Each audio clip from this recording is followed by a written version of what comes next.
eta ja martxan jartzeko ere jadana.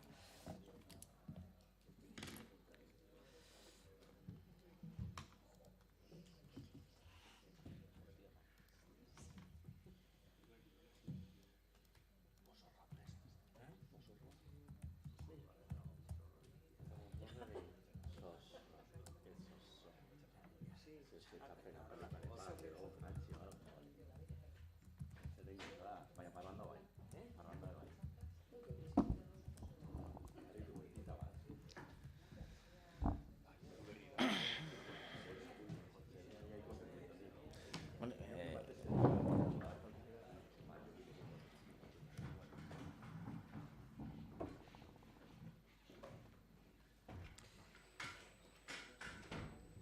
Listo, Gorka, listo?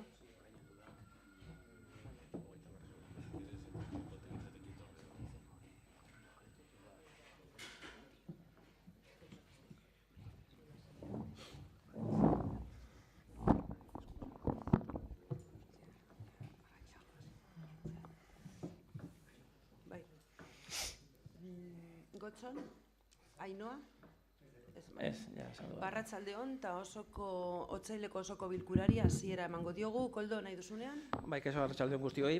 Lehenengo puntua, beti bezala izango txeteke aurreko bilkuraren aktaren onarpena, la aprobación del acta preterita.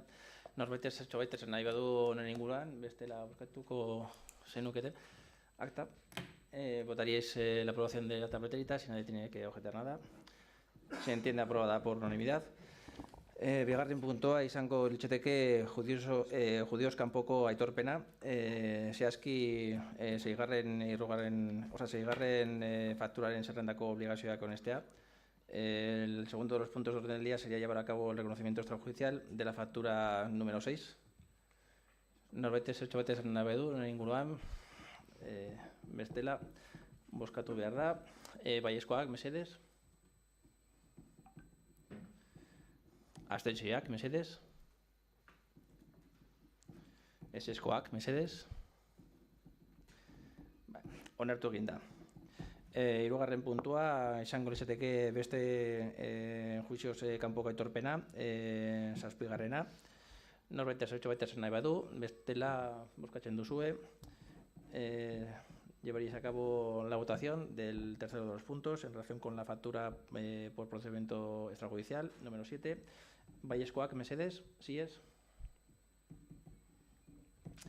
Abstentzioak, mesedez. Eseskoak. Onartu egin da. Eta gauza bera, baina orain izango litzateke zorrotxegarren zenbarekin duen fakturarekin. Sería el mismo procedimiento que el anterior, pero en este caso con la factura número 8. Bozkatzen duzu, mesedez, baiezkoak. Abstentzioak, mesedez. Eta eseskoak, eajotakoak. Vale, onartu egin da. Pasatzen dugu orain kontrol jarduerak ikusteko, bosgarren puntua izango litzateke alkatearen dekretuaren berri ematea, lehenengotik biraino. Norbait hitz egin bai du honen inguruan? Gauzatxo bat, bakarrik. Las comisiones, bueno, ya se nos pidió tener un poquito de paciencia porque esto pues supone un tiempo, ¿no? Que las cosas funcionen bien y demás, pero si sería posible que mientras tanto, ¿cómo se llama? Jaione, si nos pudiera mandar como mandaban anteriormente, o sea, por lo menos hasta que el problema se solucione, porque es que si no, no.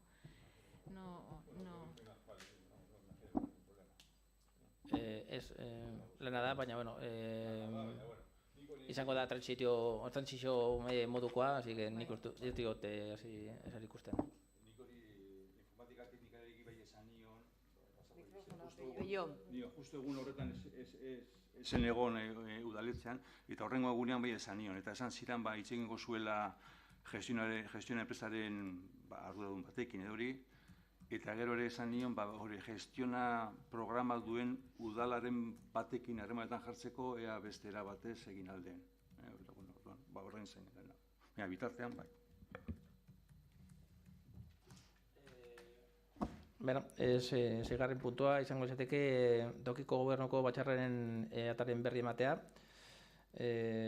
otsailaren 8 eta 22. Hurrengoa, izango izateke el informe trimestral de evaluación del cumplimiento de la normativa en materia de morosidad relativo al cuarto trimestre de 2024. Bederatzigarrena, dar cuenta del informe trimestral de evaluación del cumplimiento del objetivo de estabilidad presupuestaria, regla del gasto, deuda pública y sostenibilidad financiera del cuarto trimestre. Eta gero izango litzateke adosi behar dira erreparoak hainbat. Lehenengoa 263, 264, 273 eta 286.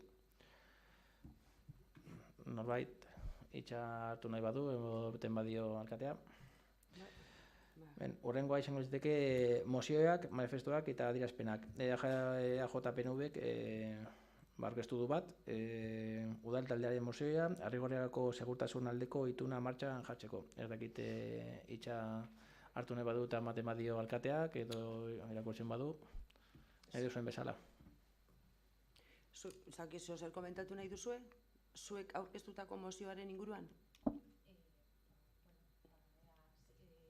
Zerbait, izango litzateke ideia, ea onartzen dugun edo ez dakit beharrezkoa duzuen irakurtzea, edo ez, zuek ikusten duzun bezala. Zuek adosten duzue. Nigatik ez, batek ikusten du mozioa berriro irakurri behar denik edo? Ez. Barduan, hori izango litzateke egin beharko genukeena, zalantzaren bat baldin baduzue edo zerbait argitu behar badut, hemen nago, hemen gaude.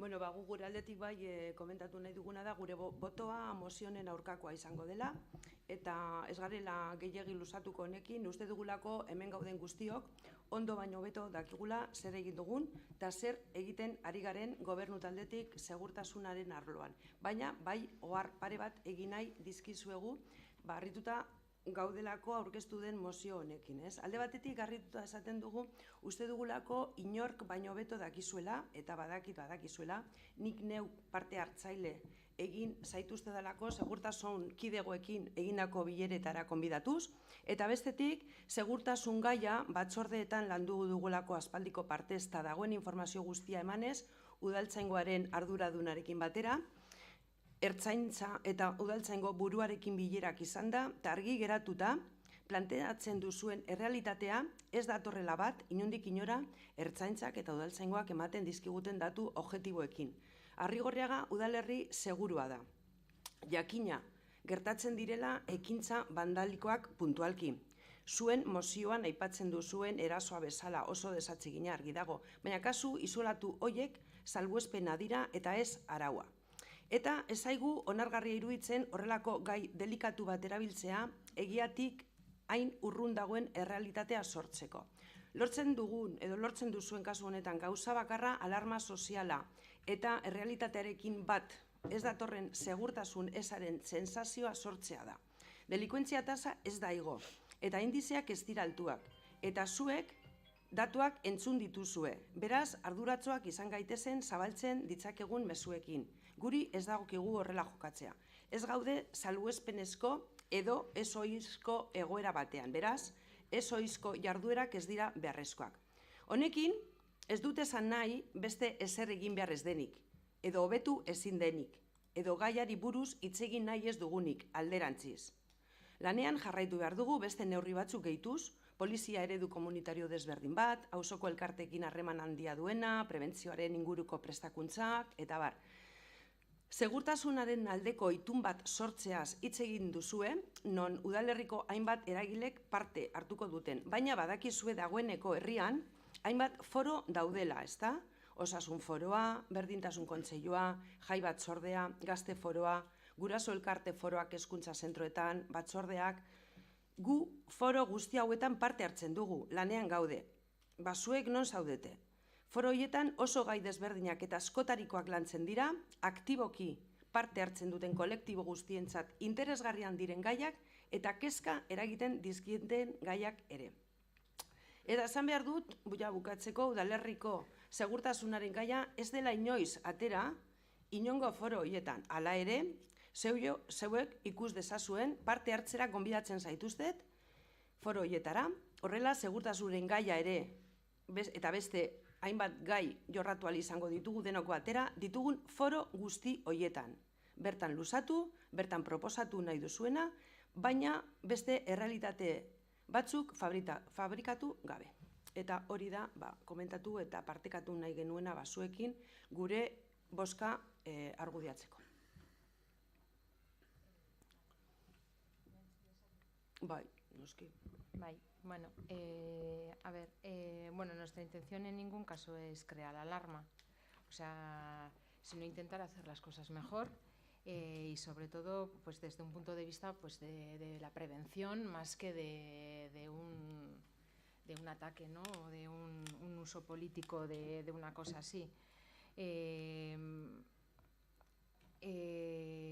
O sea, habrá cosas que sigan viniendo, que sigan ocurriendo y que serán difíciles prevenirlas, pues porque vienen, ¿no? Pues que de repente te viene gente de no sé dónde y les da por robar, o esas cosas vienen y hay que hacerlas frente y ya está, pero hay otras que se pueden evitar. Entonces, bueno, pues nuestra idea iba más por ahí que más de hacer frente a cosas que no sabemos si ocurrirán o no. De participar en los foros, por supuesto, o sea, creo que participamos en algunos igual no, pero bueno, desde luego que sí, sin problema a ellos. Bueno, nosotros vemos otra realidad de todas formas, porque sí que es cierto que ya son meses en el que todos los meses pues pasa algo, ¿no?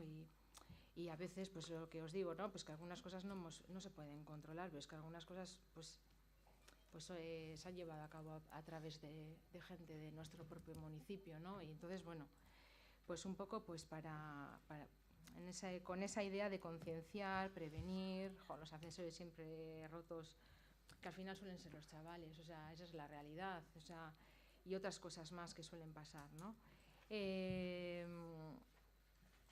Vale, bueno, nosotros seguimos apostando por una Rigorriaga en el que la convivencia sea más sencilla y bueno, pues intentaremos seguir trabajando en esa línea, y si no es a través de esta medida, pues buscaremos alguna otra.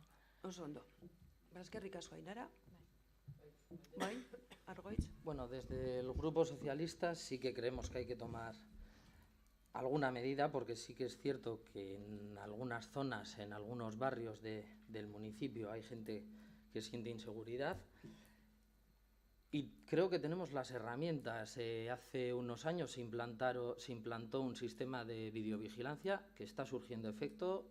Así nos lo han trasladado en diferentes reuniones, en diferentes comisiones, la propia Policía Municipal. Y entonces, pues, si una cosa funciona, ¿por qué no ampliarla? ¿Por qué no mejorarla? Creemos que un foro, abrir un foro, pues se ha abierto muchos foros, el de Mendicosolo, el del Polideportivo, el de Juventud hace ya también unos años, y al final realmente a la gente le llega. Entonces, igual tenemos que actuar ya, tenemos la herramienta, sabemos cómo hacerlo, pues igual tenemos que actuar. Es para justificarnos. Eskerrik asko, Argoitz. Ondo, bozkatu behar da, mozioa, mesedez, baiezkoak, abstentzioak, eseskoak, ez da onartu. Hurrengoa izango litzateke 15. Martxoaren 8ko adierazpen instituzionala. Bai, Joana. Bueno, pues irakurriko dut ekartzen dugun adierazpen instituzionala. Gaur, 2005ko martxoaren 8 emakumeen nazioarteko eguna dela eta Beijingo adierazpena eta ekintza plataformaren 30. urteurreneko ospakizunarekin bat egin nahi dugu.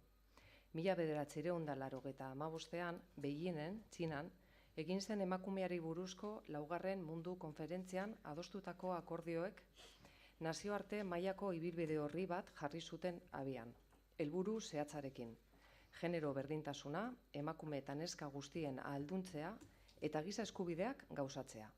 Azken 3 hamarkadetan aurrera pausu garrantzitsuak eman dira, baina bilakaera desorekatua izan da, eta oraindik munduko herrialde bakar batek ere ez du lortu emakumeen eta gizonen arteko genero berdintasuna.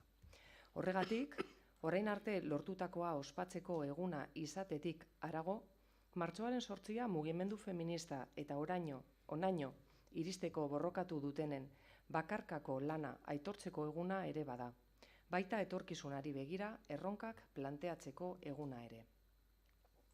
Este 30 aniversario nos permite renovar compromisos y voluntades para alcanzar las metas de igualdad acordadas en Beijing, destinando los recursos necesarios para afrontar los desafíos y hacer frente a los obstáculos que aún persisten. Esto requiere incorporar la perspectiva feminista en todas las políticas que impulsamos desde las instituciones, y para ello debemos garantizar una verdadera gobernanza feminista en las instituciones. Este objetivo pasa por la coordinación institucional y la apertura de cauces para que la ciudadanía participe real y eficazmente en las decisiones públicas, especialmente los múltiples grupos de mujeres y el movimiento feminista, impulsando la articulación y la participación, elaborando planes y programas transformadores, atendiendo a las emergencias y posibilitando todos los recursos necesarios. Euskal Udalek genero berdintasunean eraikitako oinarrizko sistema bat sortu dute, emakumeen eta nesken alduntzearen eta euren eskubideen defentsaren aldeko apustua eginez. Sistema hori ezinbestekoa izan da bide berriak zabaltzeko, baina ezin gara erlasatu. Izan ere, eskuin muturreko indarrak gobernatzen duten lekuetan bertan bera ari dira uzten orain artean lortutako eskubideak. Horren aurrean, gure herrian berdintasuna errealitate bihurtu arte, dinamika eraldatzaileak sustatzea dagokigu guri. Horretarako, Arrigorriagako udalak honako konpromiso hauek hartuko ditu. Emakumeen elkartegintza eta elkarte feministak sustatzea, hoien bidez emakumeak solaskideak izan daitezen eta eragin dezaten berdintasun politika publikoetan. Mantener actualizados los protocolos de atención y coordinación local para reparar a las víctimas y supervivientes de la violencia machista contra las mujeres. Herritarren artean, indarkeria matxistari aurre egiteko programak garatzea, bereziki gizonak eta mutikoak mugiaraziz. Rendir cuentas periódicamente en relación con la agenda feminista recogida en los planes de actuación local en materia de igualdad y lucha contra la violencia machista.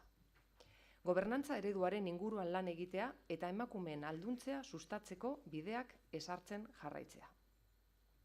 Garantizar recursos suficientes a las escuelas de empoderamiento y a las casas de las mujeres. Eta, nola ez, herriko mugimendu feministak herrian bultzatuko duen dinamikarekin bat egitea eta martxoaren 8ko deialdiak babestea, herritarrei bertaratzeko deia eginez. Eskerrik asko, Joana. Norbaitek itxaskatu nahi badu, bestela, bozkatu behar da. Baiezkoak, mesedez. Hau batez onartu egin da. Eta hurrengo puntua ja izango litzateke beste batzuk, presako mozioak edo ja galderak edo eskeak. Bai? Ikusi dugu Barzubiako etxean sartu direla berriro pertsonak. Bueno, nik dudan informazioa da, zelenean bertan pertsona batzuk atera zirela, goiz zerdian edo, eta berririk ez dauka momentu honetan. Gu berriak ditugu eta sartuta daude. Momentu honetan? Bai. Pues ez didate informatu. Ez naiz egon gaur, Raulekin bihar goizeko 8etan dut bilera berarekin. Baina, bueno, ofizina teknika ere horretan dabil, presupuestak eskatzeko eta beko guztia tapiatu zen, goikoa tapiatu beharko da, argi dago. Bai. Bale, eskerrik asko, Ainara. Listo? Altxatu. Bukatutzat ematen dugu otsaileko osoko bilkura hau, eskerrik asko.